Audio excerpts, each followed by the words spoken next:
નમસ્કાર. શ્રી બ્રહ્માનંદ વિદ્યા મંદિર ચાપરડા ઓનલાઈન એજ્યુકેશનમાં હું ચેતન રામોલિયા આપનું હાર્દિક સ્વાગત કરું છું. મિત્રો, આજે આપણે ધોરણ 10 વિષય વિજ્ઞાન પ્રકરણ 4 કાર્બન અને તેના સંયોજનો એના વિશે અભ્યાસ કરશું. સૌપ્રથમ જોઈએ પાણીના અણુ H2O માં સહસંયોજક બંધની રચના કઈ રીતે થાય છે. મિત્રો, H2O એટલે કે હાઇડ્રોજન અને ઓક્સિજન. પાણીના અણુમાં H2O માં હાઇડ્રોજન અને ઓક્સિજનના પરમાણુઓ આવેલા છે. બે હાઇડ્રોજન અને એક ઓક્સિજન બંને સંયોજાઈને H2O એટલે કે પાણી સંયોજન બનાવે છે અને એની અંદર જે બંધ રહેલા છે એ સહસંયોજક બંધ છે. અહીંયા હાઇડ્રોજન છે પરમાણુ ક્રમાંક 1 ધરાવે છે, જ્યારે ઓક્સિજન છે પરમાણુ ક્રમાંક 8 ધરાવે છે. તો જોઈએ આપણે પાણીના અણુમાં મધ્યસ્થ પરમાણુ ઓક્સિજન છે, તેનો પરમાણુ ક્રમાંક 8 છે. તેથી તેની ઇલેક્ટ્રોન રચના 2 6 થાય. કે કક્ષામાં 2 ઇલેક્ટ્રોન, એલ કક્ષામાં 6 ઇલેક્ટ્રોન. આમ ઓક્સિજન તેની એલ કક્ષામાં 6 ઇલેક્ટ્રોન ધરાવે છે. એલ કક્ષાને સંપૂર્ણ ભરવા વધુ 2 ઇલેક્ટ્રોનની આવશ્યકતા છે. મિત્રો, જે ઓક્સિજન પરમાણુ છે એની ઇલેક્ટ્રોન રચના 2 6 છે. કે કક્ષામાં 2, એલ કક્ષામાં 6. બાહ્યતમ કક્ષામાં અષ્ટક રચના પૂર્ણ કરવા માટે એમને ઓક્સિજનને 2 ઇલેક્ટ્રોનની વધારે જરૂરિયાત છે. જો અહીંયાથી કોઈ પણ તત્વના પરમાણુ પાસેથી 2 ઇલેક્ટ્રોન મેળવી લે તો એની અષ્ટક રચના છે એ પૂર્ણ થઈ જાય અને એની ઇલેક્ટ્રોન રચના નિયોન વાયુ જેવી થઈ જાય. નિયોનનો પરમાણુ ક્રમાંક 10 છે એટલે એની ઇલેક્ટ્રોન રચના 2 8 છે. આમ 2 ઇલેક્ટ્રોનની બાહ્યતમ કક્ષામાં જરૂર છે. તો હાઇડ્રોજન છે, હાઇડ્રોજન પાસે કે કક્ષામાં એક જ ઇલેક્ટ્રોન છે, એ એક જ ઇલેક્ટ્રોનની ભાગીદારી કરી શકે એમ છે. તો આવા 2 હાઇડ્રોજન છે એ ભેગા થઈ એક ઇલેક્ટ્રોનની ઓક્સિજન સાથે ભાગીદારી કરે તો H2O સંયોજન છે પૂર્ણ થાય છે. તેથી હાઇડ્રોજનના 2 પરમાણુઓ કે કક્ષાના એક ઇલેક્ટ્રોનની ભાગીદારી કરી પાણીના અણુ H2O નિર્માણ કરે છે. એટલે ઓક્સિજનની બાહ્યતમ કક્ષામાં 6 ઇલેક્ટ્રોન છે અને એને 2 ઇલેક્ટ્રોનની જરૂર છે. તો બંને હાઇડ્રોજન એક ઇલેક્ટ્રોનની ભાગીદારી કરી અને H2O એટલે પાણી સંયોજન બનાવે છે. પરિણામે પાણીમાંનો ઓક્સિજન પરમાણુ તેની નજીકના નિષ્ક્રિય વાયુ નિયોન જેવી ઇલેક્ટ્રોન રચના પ્રાપ્ત કરે છે. નિયોનનો પરમાણુ ક્રમાંક 10 છે. એની ઇલેક્ટ્રોન રચના થાય 2 8, કે કક્ષામાં 2 અને એલ કક્ષામાં 8. આ રીતે આપણે જે ઓક્સિજનની વાત કરીએ છીએ 2 ઇલેક્ટ્રોન મેળવી લીધા પછી નિયોન જેવી ઇલેક્ટ્રોન રચના પ્રાપ્ત કરશે અને એલ કક્ષા જે છે એની અંદર 8 ઇલેક્ટ્રોન પૂર્ણ થવાથી અષ્ટક રચના પણ પૂર્ણ થશે અને નિયોન વાયુ નિષ્ક્રિય વાયુ છે એના જેવી રચના પ્રાપ્ત કરશે. અહીં ઓક્સિજન પરમાણુના ઇલેક્ટ્રોન ટપકા વડે અને હાઇડ્રોજન પરમાણુના ઇલેક્ટ્રોન ચોકડી વડે દર્શાવેલા છે. આ ઉપરાંત હાઇડ્રોજન છે એ હિલિયમ જેવી રચના પ્રાપ્ત કરશે. હિલિયમનો પરમાણુ ક્રમાંક છે 2. આથી કે કક્ષામાં 2 ઇલેક્ટ્રોન છે. એ હાઇડ્રોજન પરમાણુ છે એ ઓક્સિજન પરમાણુના ઇલેક્ટ્રોન એક ઇલેક્ટ્રોન સાથે ભાગીદારી કરશે. એટલે હાઇડ્રોજન પાસે 1 ઇલેક્ટ્રોન રહેલો છે અને 1 ઇલેક્ટ્રોનની ભાગીદારી કરે એટલે એને કે કક્ષામાં 2 ઇલેક્ટ્રોન થશે. આમ તે હિલિયમ નિષ્ક્રિય વાયુ જેવી રચના પ્રાપ્ત કરશે. અહીં ઓક્સિજન પરમાણુના ઇલેક્ટ્રોન ટપકા વડે અને હાઇડ્રોજન પરમાણુના ઇલેક્ટ્રોન ચોકડી વડે દર્શાવેલા છે. આ ઓક્સિજન પરમાણુનો રચના દર્શાવેલી છે. એમાં બાહ્યતમ કક્ષાના ઇલેક્ટ્રોન દર્શાવે 2 2 4 ને 2 6. અહીંયા હાઇડ્રોજન પરમાણુની ઇલેક્ટ્રોન રચના હાઇડ્રોજન પરમાણુના ઇલેક્ટ્રોન દર્શાવેલા છે એક ચોકડી વડે, ઓક્સિજન પરમાણુના ઇલેક્ટ્રોન છે ટપકા વડે અને હાઇડ્રોજન પરમાણુના ઇલેક્ટ્રોન ચોકડી વડે દર્શાવેલા છે. આવી રીતે 2 હાઇડ્રોજન ભેગા થઈ એક ઓક્સિજન અને 2 હાઇડ્રોજન આ રીતે ભેગા થાય છે. ઓક્સિજનની બાહ્યતમ કક્ષામાં રહેલા 6 ઇલેક્ટ્રોન પૈકી 2 ઇલેક્ટ્રોનની એક હાઇડ્રોજન સાથે ભાગીદારી થાય છે અને આ રીતે ઇલેક્ટ્રોન યુગ્મ બને છે. આ જે છે ભાગીદારીવાળા ઇલેક્ટ્રોન યુગ્મ દર્શાવેલા છે અને એને આપણે બંધ સ્વરૂપે દર્શાવવું હોય તો ઓક્સિજન ઓક્સિજનનો એક હાઇડ્રોજન સાથે બંધ એકલ બંધ અને ઓક્સિજનનો બીજા હાઇડ્રોજન સાથે એકલ બંધ, આ રીતે પાણીનો અણુ H2O બને છે. મિથેનના અણુમાં સહસંયોજક બંધની રચનાની વાત કરીએ તો મિથેન અણુમાં મધ્યસ્થ પરમાણુ કાર્બન છે. મધ્યસ્થ એટલે એની આજુબાજુ બીજા પરમાણુઓ જોડાય છે અને કાર્બન છે વચ્ચે રહે છે. અહીંયા જોઈ શકાય છે, અહીંયા મધ્યસ્થ પરમાણુ ઓક્સિજન હતો, અહીંયા મધ્યસ્થ પરમાણુ કાર્બન છે. તો મધ્યસ્થ પરમાણુ કાર્બન છે, તેનો પરમાણુ ક્રમાંક 6 છે, તેથી તેની ઇલેક્ટ્રોન રચના થાય 2 4. k કક્ષામાં 2 ઇલેક્ટ્રોન, l કક્ષામાં 4 ઇલેક્ટ્રોન.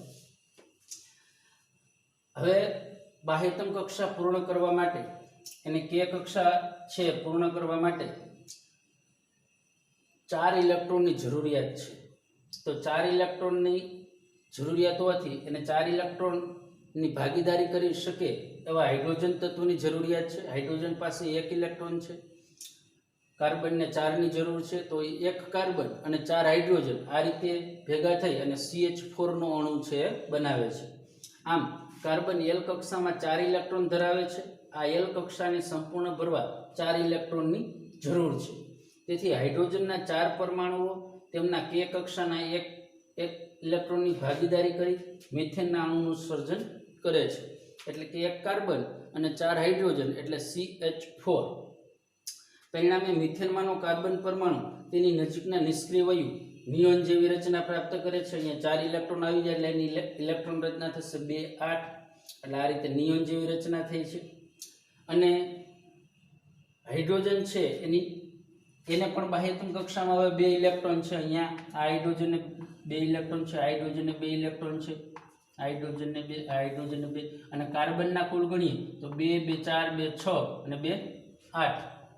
આ રીતે કાર્બનના ઇલેક્ટ્રોન અષ્ટક રચના છે L કક્ષાની એમાં 8 ઇલેક્ટ્રોન પૂર્ણ થઈ ગયા. હાઇડ્રોજનને પ્રથમ કક્ષામાં દરેક હાઇડ્રોજનને આમ 4 હાઇડ્રોજનને 2 ઇલેક્ટ્રોન છે એનાથી k કક્ષા ભરાઈ ગઈ. તો આ રીતે CH4 અણુ બને છે. ઓક્સિજન અણુ O2 માં સહસંયોજક બંધની રચના. મિત્રો O2 N2 H2 હતું એની અંદર સિંગલ બંધ હતો, એકલ બંધ હતો. એની અંદર એકલ બંધની રચના હતી કારણ કે હાઇડ્રોજન જે છે એ તેમની બાહ્યતમ કક્ષામાં k કક્ષામાં 1 ઇલેક્ટ્રોન ધરાવે છે. એને બાહ્યતમ કક્ષા કે એક જ કક્ષા છે k કક્ષા. એ k કક્ષામાં 2 ઇલેક્ટ્રોન પૂર્ણ કરવા માટે બીજો હાઇડ્રોજન છે એ 1 ઇલેક્ટ્રોનની ભાગીદારી કરે છે અને બંને વચ્ચે જે બંધની રચના થાય છે એ એકલ બંધ છે. અહીંયા ઓક્સિજન પરમાણુમાં દ્વિબંધ છે અને નાઇટ્રોજનના અણુ જે બને છે N2 એની અંદર ત્રિબંધ છે. એટલે મિત્રો પરીક્ષામાં પૂછાય કે દ્વિબંધ એટલે શું, અથવા દ્વિબંધ ટૂંકનોંધ લખો દ્વિબંધ અથવા ટૂંકનોંધ લખો ત્રિબંધ. તો તમારે દ્વિબંધ માટે ઓક્સિજનનો અણુની રચના કઈ રીતે થાય છે સમજાવવાનું રહે, અને ત્રિબંધ એવું પૂછાય તો નાઇટ્રોજનની અંદર કઈ રીતે ત્રિબંધ રચાય છે એ આપણે સમજાવવાનું અથવા લખવાનું રહે છે. તો આ વાત યાદ રાખજો. ઓક્સિજન અણુમાં સહસંયોજક બંધની રચના સમજાવો. અહીંયા પણ ઇલેક્ટ્રોનની ભાગીદારી થાય છે એટલા માટે સહસંયોજક બંધની રચના થાય છે. ઓક્સિજનનો પરમાણુ ક્રમાંક 8 છે, તેથી તેની ઇલેક્ટ્રોન રચના 2 6. k કક્ષામાં 2 ઇલેક્ટ્રોન, l કક્ષામાં 6 ઇલેક્ટ્રોન છે. તેની l કક્ષામાં 6 ઇલેક્ટ્રોન હોવાથી આ કક્ષાને સંપૂર્ણ ભરવા 2 ઇલેક્ટ્રોનની જરૂર છે. કારણ કે બાહ્યતમ કક્ષામાં કોઈ પણ તત્વ જે છે તત્વના પરમાણુ એ 8 ઇલેક્ટ્રોન પૂર્ણ કરવાનો પ્રયત્ન કરે છે.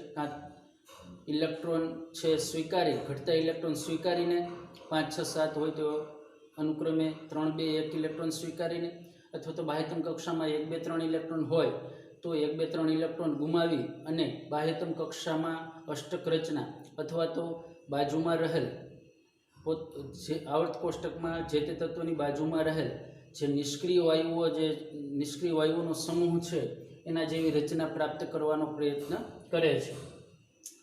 તેથી ઓક્સિજનના બે પરમાણુ તેમના એલ કક્ષાના બે ઇલેક્ટ્રોનની ભાગીદારી કરી ઓક્સિજન અણુ O2 નું નિર્માણ કરે છે, જે દ્વિબંધ રચના કહેવાય.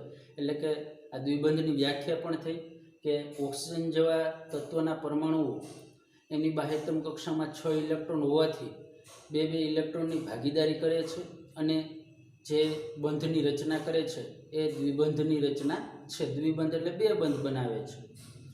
પરિણામે ઓક્સિજનનો પ્રત્યેક પરમાણુ તેની નજીકના નિષ્ક્રિય વાયુ નિયોન જેવી ઇલેક્ટ્રોન રચના પ્રાપ્ત કરે છે, જેની એલ કક્ષામાં 8 ઇલેક્ટ્રોન છે. નિયોન છે આવર્ત કોષ્ટકમાં 10 પરમાણુ ક્રમાંક ધરાવતું તત્વ છે. એથી એની ઇલેક્ટ્રોન રચના થશે 2 8 કે કક્ષામાં 2 એલ કક્ષામાં 8. હવે આ જે બાહ્યતમ કક્ષા છે ઓક્સિજનની એ કક્ષામાં પણ 8 ઇલેક્ટ્રોન થઈ ગયા હોવાથી એમની ઇલેક્ટ્રોન રચના પણ 2 8 થશે. આથી એની ઇલેક્ટ્રોન રચના 2 8 થવાથી એ નિયોન જેવી રચના ધરાવશે. અહીંયા આપણે ઓક્સિજનના બે પરમાણુ દર્શાવેલા છે, એની બાહ્યતમ કક્ષાના ઇલેક્ટ્રોન દર્શાવેલા છે 2 2 4 ને 2 6 ચોકડી વડે દર્શાવેલા છે. બીજો ઓક્સિજન પરમાણુ છે એમાં પણ 2 2 4 ને 2 6 ઇલેક્ટ્રોન દર્શાવેલા છે.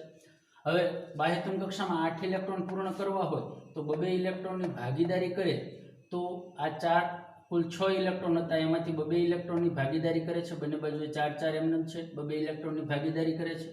આથી આ ઓક્સિજનમાં પણ આ O2 અણુની રચના છે.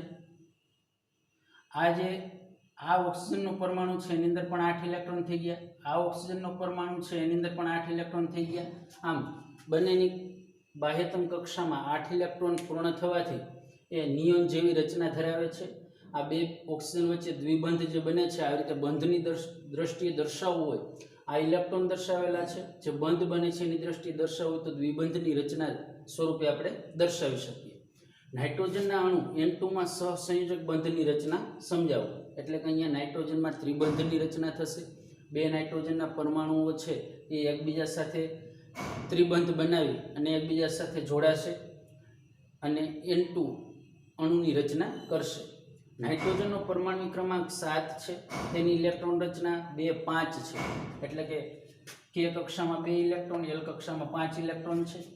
તેની L કક્ષામાં 5 ઇલેક્ટ્રોન હોવાથી L કક્ષાને સંપૂર્ણ ભરવા 3 ઇલેક્ટ્રોનની જરૂર પડે છે. અહીંયા L કક્ષામાં 5 ઇલેક્ટ્રોન છે, 3 ઇલેક્ટ્રોનને મેળવે તો એની અષ્ટક રચના પૂર્ણ થાય અને અષ્ટક રચના પૂર્ણ થવાથી એ નજીકના નિષ્ક્રિય વાયુ જેવી રચના ધરાવશે, એ નિયોન જેવી જ રચના ધરાવશે. 2 8 આ રીતે નિયોન જેવી રચના ધરાવવાથી એ પછી નિષ્ક્રિય વાયુ જેવી રચના ધરાવશે. તો આ ભાગીદારી કરી 3 ઇલેક્ટ્રોનની ભાગીદારી કરી નાઇટ્રોજન અણુ N2 બનાવે છે, જેમાં 2 પરમાણુ વચ્ચે ત્રિબંધ રચાય છે. એટલે અહીંયા 3 ઇલેક્ટ્રોનની ભાગીદારી કરે છે એટલા માટે ત્રિબંધની રચના થાય છે. પરિણામે નાઇટ્રોજનનો પ્રત્યેક પરમાણુ તેની નજીકના નિષ્ક્રિય વાયુ નિયોન જેવી ઇલેક્ટ્રોન રચના મેળવે છે. નિયોનને L કક્ષામાં 8 ઇલેક્ટ્રોન હોય છે, જે બાહ્યતમ કક્ષામાં 8 ઇલેક્ટ્રોન. મિત્રો યાદ રાખજો, ઓક્સિજન હોય કે નાઇટ્રોજન હોય, ઓક્સિજનનો પરમાણુ ક્રમાંક છે એ 8 છે, નાઇટ્રોજનનો પરમાણુ ક્રમાંક 7 છે. ઓક્સિજનની ઇલેક્ટ્રોન રચના થઈ 2 6, અને બાહ્યતમ કક્ષામાં અષ્ટક રચના પૂર્ણ કરવા માટે નિયોન જેવી રચના પૂર્ણ કરવા માટે 2 ઇલેક્ટ્રોનની જરૂર છે અને 2 ઇલેક્ટ્રોનની જરૂર હોવાથી એ બીજા ઓક્સિજન પરમાણુના 2 ઇલેક્ટ્રોન સાથે ભાગીદારી કરે એટલા માટે ત્યાં દ્વિબંધ રચાય છે. અહીંયા નાઇટ્રોજનમાં છે, નાઇટ્રોજનમાં બાહ્યતમ કક્ષામાં 5 ઇલેક્ટ્રોન છે, કારણ કે એની ઇલેક્ટ્રોન રચના 2 5 છે, પરમાણુ ક્રમાંક 7 છે. આથી 3 ઇલેક્ટ્રોનની ભાગીદારી કરવી પડે છે. 3 ઇલેક્ટ્રોનની ભાગીદારી કરવાથી 2 નાઇટ્રોજનના પરમાણુઓ વચ્ચે ત્રિબંધની રચના થઈ અને N2 અણુ નાઇટ્રોજન અણુ બને છે. તો આ રીતે દ્વિબંધ અને ત્રિબંધની રચના થાય છે. ત્યાર પછી જો અપરરૂપ અથવા બહુરૂપ એટલે શું, આ વ્યાખ્યાના સ્વરૂપમાં પણ 1 માર્કમાં પૂછાઈ શકે એવો પ્રશ્ન છે. તો એક જ તત્વના 2 કે તેથી વધુ સ્વરૂપ, એક જ તત્વ હોય પણ એના 2 સ્વરૂપો હોય કે જેમના ભૌતિક ગુણધર્મો અસમાન હોય પરંતુ રાસાયણિક ગુણધર્મો સમાન હોય તેવા સ્વરૂપોને તત્વના અપરરૂપ અથવા બહુરૂપ કહે છે. રાસાયણિક ગુણધર્મો સમાન હોવાનું કારણ એની ઇલેક્ટ્રોન રચના છે એમાં બહુ જાજો ફેરફાર નહીં હોય, પરંતુ ભૌતિક દ્રષ્ટિએ એના આકાર છે, કદ છે, એવા ભૌતિક ગુણધર્મો એના અલગ હશે, પરંતુ રાસાયણિક ગુણધર્મો છે એવા સમાન હશે. એટલા એવા એક જ એવા સ્વરૂપોને જે તે તત્વના અપરરૂપ અથવા બહુરૂપ કહે છે. મિત્રો, આપણે અપર રૂપો અથવા બહુરૂપોની અગાઉ વ્યાખ્યા જોઈ ગયા. એક જ તત્વના એવા સ્વરૂપો કે જેમના ભૌતિક ગુણધર્મો અસમાન હોય પરંતુ રાસાયણિક ગુણધર્મો સમાન હોય તેવા સ્વરૂપોને તે તત્વના બહુરૂપો અથવા અપર રૂપો કહે છે. અહીં આપણે કાર્બનની વાત કરીએ છીએ તો આપણે કાર્બનના અપર રૂપો વિશે ટૂંક નોંધ લખવાની છે. એની અંદર હીરો, ગ્રેફાઇટ અને C60 એટલે કે ફ્લોરિન, આની રચના છે, આ ત્રણેયની રચના છે એ અલગ અલગ ભૌતિક આકાર અલગ અલગ જોઈ શકાય છે, પરંતુ ત્રણેયની અંદર મુખ્ય બંધારણ તરીકે કાર્બન જ આવેલો છે. તો આ રીતે આપણે કાર્બનના અપર રૂપોની વાત કરવાની છે. કાર્બન તત્વ કુદરતમાં અનેક વિવિધ ભૌતિક ગુણધર્મો સાથે જુદા જુદા સ્વરૂપમાં પ્રાપ્ત થાય છે. કારણ કે કાર્બન ધરાવતા જે સંયોજનો છે, રસાયણો છે, આ ઉપરાંત કાર્બનના જે અલગ અલગ સ્વરૂપો છે એ જુદા જુદા સ્વરૂપે હોય છે. હીરો અને ગ્રેફાઇટ બંને કાર્બન પરમાણુઓના જ બનેલા હોય છે. હીરામાં કાર્બન છે અને ગ્રેફાઇટમાં પણ કાર્બન છે. કાર્બન પરમાણુ જે રીતે એકબીજા સાથે બંધથી જોડાય છે તેના આધારે તેમાં તફાવત હોય છે. મિત્રો, અહીંયા ત્રણેય કાર્બનના જ બહુરૂપો છે, છતાંય ત્રણેયમાં બંધ અલગ અલગ હોવાથી એમના સ્વરૂપ છે એ અલગ અલગ છે. હીરામાં કાર્બનનો પ્રત્યેક પરમાણુ અન્ય 4 પરમાણુ સાથે બંધ બનાવીને ત્રિપરિમાણીય ચતુષ્ફલકીય રચના બનાવે છે. અહીંયા આ જે દર્શાવેલા છે આ બધા કાર્બન છે. એક કાર્બન છે એ અન્ય 4 પરમાણુઓ સાથે, એક કાર્બનનો પરમાણુ અન્ય 4 પરમાણુઓ સાથે બંધ બનાવી અને ત્રિપરિમાણીય રચના બનાવે છે. જ્યારે ગ્રેફાઇટ છે, એ ગ્રેફાઇટમાં કાર્બનનો પ્રત્યેક પરમાણુ કાર્બનના અન્ય 3 પરમાણુ સાથે સમાન સ્તરમાં બંધ બનાવીને ષટકોણીય માળખું રચે છે. એટલે ષટકોણીય માળખું રચે છે ગ્રેફાઇટ, અને હીરાની રચના છે જુદી છે. આ બંધો પૈકી એક દ્વિબંધ હોય છે અને આમ કાર્બનની સંયોજકતા સંતોષાય છે. એક સ્તર પર બીજું સ્તર એમ અનેક સ્તરોથી ષટકોણીય માળખામાં ગ્રેફાઇટનું બંધારણ રચાય છે. મિત્રો, અહીંયા એક સ્તર આ જે છે બીજું સ્તર છે, આવું નીચે ત્રીજું સ્તર હોય છે, અને આ રીતે સમાન સ્તરમાં ષટકોણીય માળખું હોય છે અને ગ્રેફાઇટનું બંધારણ છે એ રીતે રચાય છે. આ બંને જુદા જુદા બંધારણોને કારણે હીરા અને ગ્રેફાઇટના ભૌતિક ગુણધર્મો અત્યંત જુદા જુદા હોય છે. કારણ કે એમની ભૌતિક રચના છે અલગ અલગ હોવાથી એમના ભૌતિક ગુણધર્મો છે પણ એ પણ જુદા જુદા છે. તેમ છતાં તેમના રાસાયણિક ગુણધર્મો સમાન છે, કારણ કે બંનેની અંદર કાર્બન જ આવેલો છે. હીરો અત્યાર સુધીનો સૌથી સખત પદાર્થ છે, જ્યારે ગ્રેફાઇટ લીસો અને ચીકણો છે. ગ્રેફાઇટ વિદ્યુતનો સુવાહક હોય છે, એટલે એમાંથી વિદ્યુત પ્રવાહ પસાર કરી શકાય છે. અને મિત્રો, કોઈ વસ્તુ કાચ કે એવી કોઈ વસ્તુ કાપવા માટે હીરાનો ઉપયોગ થાય છે, એટલે હીરો છે સૌથી સખત છે. ગ્રેફાઇટ છે એની સરખામણીમાં લીસો અને ચીકણો છે. ગ્રેફાઇટમાંથી વિદ્યુત પસાર પણ કરી શકાય છે. શુદ્ધ કાર્બનને ઊંચા દબાણે અને તાપમાને લઈ જઈને હીરાનું સંશ્લેષણ કરી શકાય છે. આ સંશ્લેષિત કરેલ હીરા નાના હોય છે, એટલે કે શુદ્ધ કાર્બન હોય એનું આ ઊંચું દબાણ અને તાપમાન આપવામાં આવે તો એમાંથી હીરા છે એનું સંશ્લેષણ કરી શકાય છે. આ સંશ્લેષિત કરેલા હીરા છે એ પ્રમાણમાં નાના હોય છે. ફ્લોરિન્સ કાર્બનના અપરૂપોનો અન્ય વર્ગ રચે છે, આ C60. સૌપ્રથમ ઓળખાયેલ C60 જે ફૂટબોલ આકારની કાર્બનની ગોઠવણી ધરાવે છે. આની અંદર કાર્બન છે અને એનો આકાર છે ફૂટબોલ જેવો છે. તે અમેરિકન આર્કિટેક્ચર બકમિન્સ્ટર ફુલર દ્વારા ડિઝાઇન કરેલ જિયોડેસિક ગુંબજ જેવો દેખાય છે, એટલે એનો આકાર આમ ગુંબજ જેવો દેખાય છે. તેથી આ અણુનું નામ ફ્લોરિન રાખવામાં આવ્યું. CO2 સૂત્ર ધરાવતા કાર્બન ડાયોક્સાઇડનું ઇલેક્ટ્રોન બિંદુ નિરૂપણ શું થશે?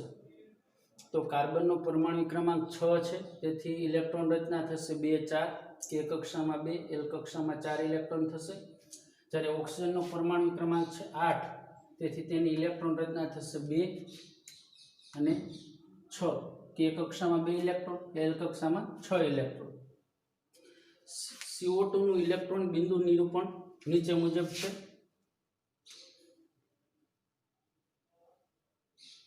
એની અંદર ઓક્સિજનની બાહ્યતમ કક્ષામાં જે 6 ઇલેક્ટ્રોન છે, કાર્બનની બાહ્યતમ કક્ષામાં 4 ઇલેક્ટ્રોન છે.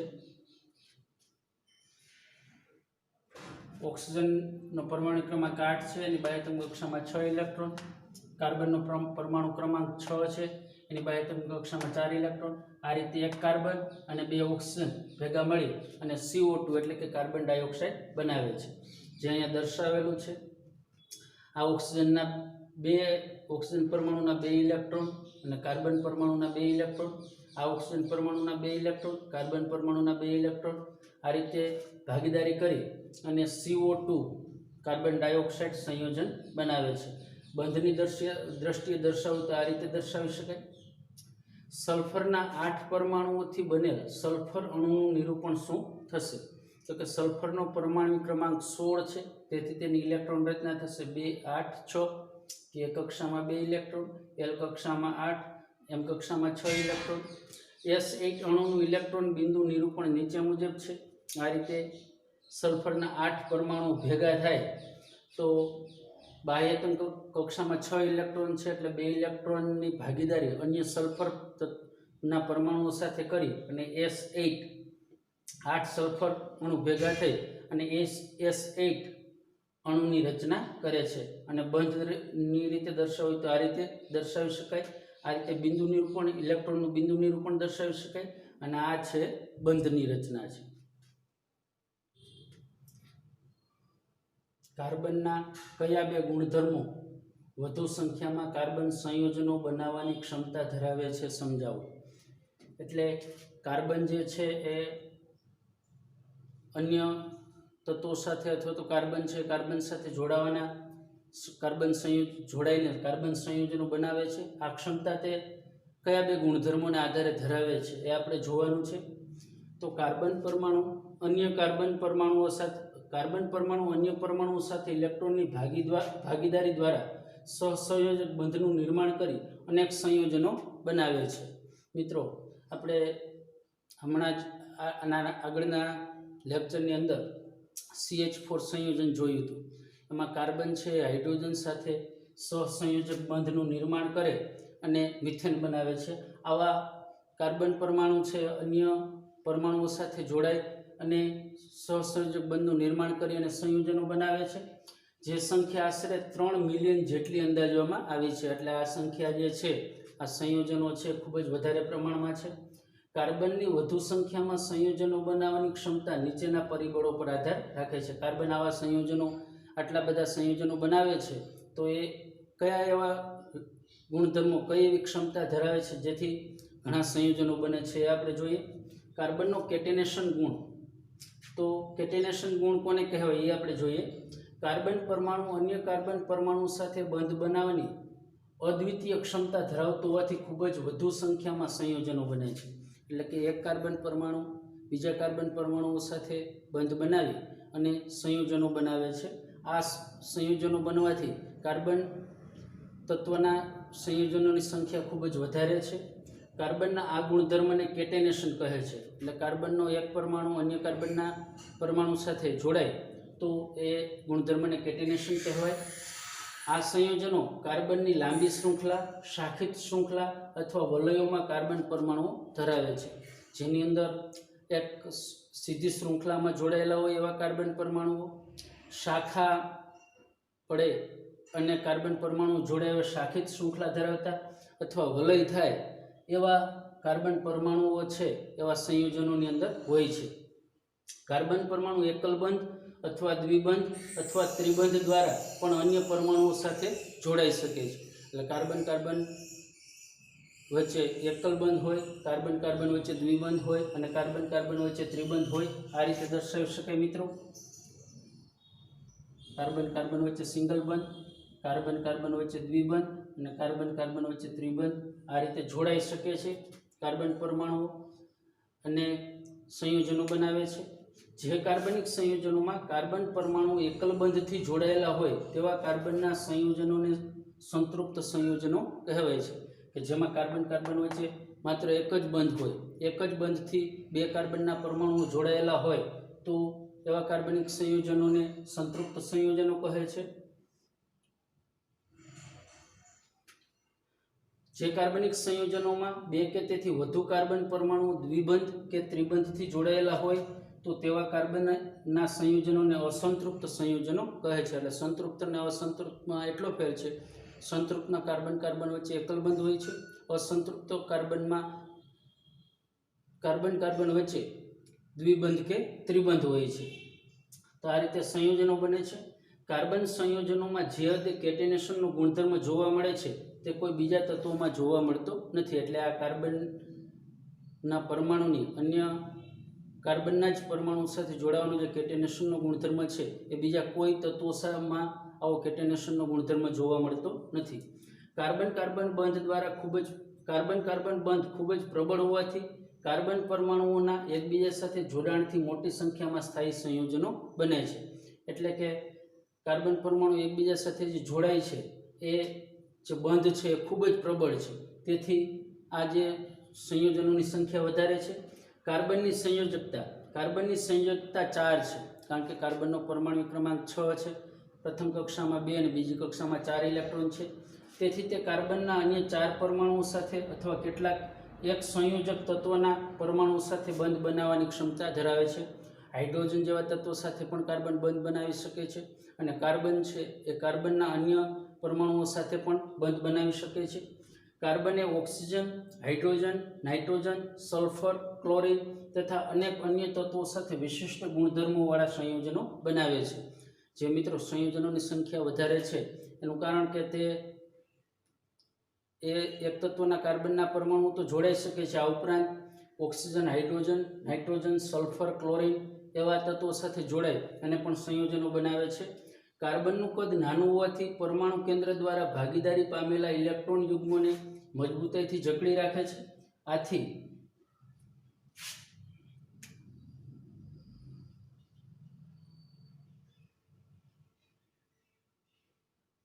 આથી કાર્બન દ્વારા પ્રબળ બંધોનું નિર્માણ થાય છે. મોટા પરમાણુઓ ધરાવતા તત્વો દ્વારા બનતા બંધ અત્યંત નિર્બળ હોય છે. એટલે જેમ પરમાણુ નાનો એમ એ પરમાણુ અન્ય પરમાણુઓ સાથે જોડાય, અથવા તો કાર્બનની વાત કરીએ તો કાર્બનના પરમાણુનું કદ નાનું હોવાથી બે પરમાણુઓ એકબીજા સાથે જોડાય ત્યારે તેમની વચ્ચે બનતો બંધ છે પ્રબળ હોય છે. મોટા પરમાણુઓ ધરાવતા તત્વો હોય તો એમની વચ્ચે બંધ છે એ એમના કદ મોટા હોવાને કારણે એમની વચ્ચે બનતો બંધ છે નિર્બળ હોય છે. વોહલરે કઈ માન્યતાનું ખંડન કર્યું? ઉદાહરણ આપો. તો કાર્બન પરમાણુ બે વિશિષ્ટ લક્ષણો ચતુઃસંયોજકતા અને કેટેનેશનને કારણે મોટી સંખ્યામાં સંયોજનોનું નિર્માણ કરે છે. આ પૈકીના કેટલાક સંયોજનો વિભિન્ન કાર્બનની શૃંખલા સાથે જોડાયેલ પરમાણુ અથવા પરમાણુઓનો સમૂહ ધરાવે છે. એટલે કે કાર્બનની શૃંખલા હોય અથવા તો અન્ય તત્વોના પરમાણુઓ સાથે જોડાય અને એક લાંબી શૃંખલા બનાવે છે. આ સંયોજનોનું નિષ્કર્ષણ શરૂઆતમાં કુદરતી પદાર્થોમાંથી કરવામાં આવતું, કારણ કે શરૂઆતમાં જ્યારે વૈજ્ઞાનિક શોધ નહોતી થઈ ત્યારે આવા કાર્બનિક સંયોજનોનું નિષ્કર્ષણ છે એ કુદરતી પદાર્થોમાંથી કરવામાં આવતું હતું. પ્રાચીન સમયમાં એમ માનવામાં આવતું હતું કે સજીવમાં રહેલું કંઈક મહત્વપૂર્ણ બળ કાર્બનિક પદાર્થોની બનાવટ માટે જરૂરી છે. આ માન્યતાનું ખંડન ઈસવીસન 1828માં જર્મન વૈજ્ઞાનિક વોહલરે આનું ખંડન કર્યું હતું. તેમણે અકાર્બનિક પદાર્થ એમોનિયમ સાયનેટમાંથી કાર્બનિક પદાર્થ યુરિયા બનાવ્યો. એટલે શરૂઆતમાં એવું માનવામાં આવતું હતું કે સજીવમાં જ રહેલું કંઈક મહત્વપૂર્ણ એવું બળ છે જે કાર્બનિક પદાર્થોની બનાવટ માટે જરૂરી છે, પરંતુ વોહલરે આ માન્યતાનું ખંડન કરી અકાર્બનિક પદાર્થ છે એની અંદરથી કાર્બનિક પદાર્થ યુરિયાનું નિર્માણ કર્યું. આ NH4ONC છે જે એમોનિયમ સાયનેટ છે એને ગરમ કરી અને વોહલરે એમાંથી NH2 સિંગલ બંધ C, સિંગલ બંધ NH2 અને કાર્બન સાથે ડબલ બંધથી ઓક્સિજન જોડાય છે. આ રીતે એમણે યુરિયાનું નિર્માણ કર્યું.